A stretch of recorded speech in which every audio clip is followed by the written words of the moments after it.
Herzlich willkommen zurück bei Shortcuts. Eine Frage, eine Antwort.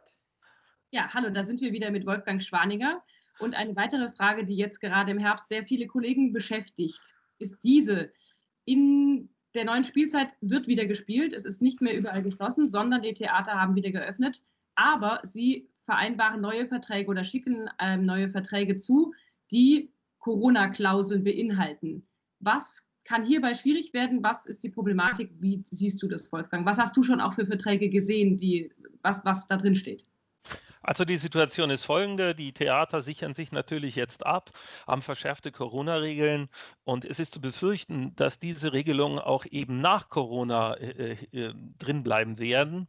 Ich habe hier ein besonderes Beispiel, da sieht man, in welche Richtung das gehen kann. Da steht in den ergänzenden Bestimmungen dann am Ende eines Gastvertrages: Ist dem Theater aus wirtschaftlichen Erwägungen, die in Verbindung mit behördlichen Anordnungen zur Prävention des SARS-CoV-2-Pandemie stehen, nicht zumutbar, die Vorstellung anzubieten, kann das Theater in Absprache mit dem Gast die Vorstellungen auch saisonübergreifend verschieben. Das bedeutet, das ist ein besonders dreistes Beispiel, die das Betriebsrisiko komplett in die Zukunft zu verziehen, zu sagen, du kriegst vielleicht irgendwann mal etwas. Und ich fordere einfach dazu aus, sich gegen diese Klauseln zu wehren, in die Verwaltung zu gehen und zu sagen, dass man das nicht akzeptieren kann. Schon allein aus dem Grund, wie soll man denn seine Miete bezahlen? Wie soll man denn überhaupt irgendeine Perspektive haben, wenn man gesagt bekommt, ja, du bekommst vielleicht Geld, vielleicht in der nächsten Spielzeit, vielleicht auch in der übernächsten. Es kann nicht sein, und es ist wirklich so, dass ich wirklich in eigenem Interesse alle Kollegen auffordere, da nachzuverhandeln und zu sagen, würden Sie diesen Vertrag unterschreiben? Würden Sie mit dieser Unsicherheit leben können? Und wie empfinden Sie das? Das bitte ich zu versuchen nachzuverhandeln, weil ich sage immer, ihr könnt es euch jetzt einmal leisten, aber könnt ihr euch das nächste Jahr auch leisten, dass es wieder passiert? Und deswegen ist hier jeder leider aufgefordert, bis wir eine Möglichkeit gefunden haben, vielleicht übergreifend eine bessere Regelung zu finden, ist jeder aufgefordert, um sich selber zu kämpfen. Weil es geht wirklich um die Existenz, und es geht wirklich um eine faire Behandlung der Kollegen auch in der Zukunft. Was wäre denn das Risiko, wenn man jetzt einfach den Vertrag genauso wie er ist einfach unterschreibt? Ist es dann eine schon so richtige individuelle Formulierung, die dann auch wahrscheinlich vor dem Gericht nicht haltbar ist, oder wie schätzt du das auch ein, wie Theater damit umgehen?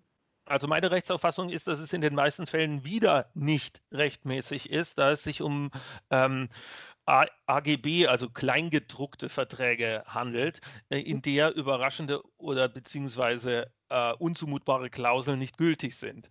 Aber machen wir uns nichts vor, das sind teilweise jahrelange Rechtsstreite, die man dazu führen muss, weil ihr müsst euch jetzt auch vorstellen, das Prozessrisiko der Theater ist eher immens. Deswegen werden sie natürlich den Rechtsweg ausschöpfen und sehr lange warten oder Vergleiche machen mit den Kollegen, die dann nicht an die Öffentlichkeit kommen.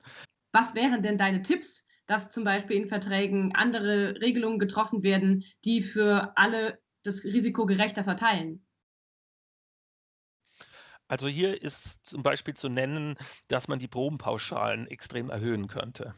Also das hat zwei Vorteile. Der eine Vorteil wäre, dass man sozusagen das Risiko einer ausgefallenen Vorstellung dadurch minimiert oder ein bisschen abmildert, weil man das Geld eben für Vorbereitung, Proben schon erhalten hat.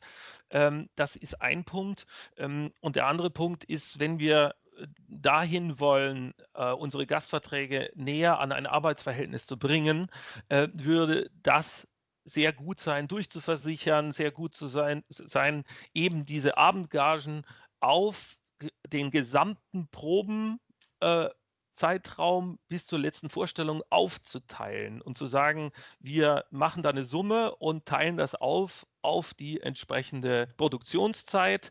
Das hätte enorme Vorteile, auch in Bezug auf die Einschätzung, ob das jetzt ein Arbeitsverhältnis ist oder nicht.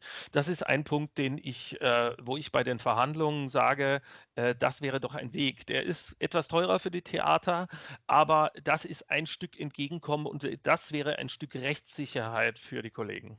Ja, okay, vielen Dank. Gerne.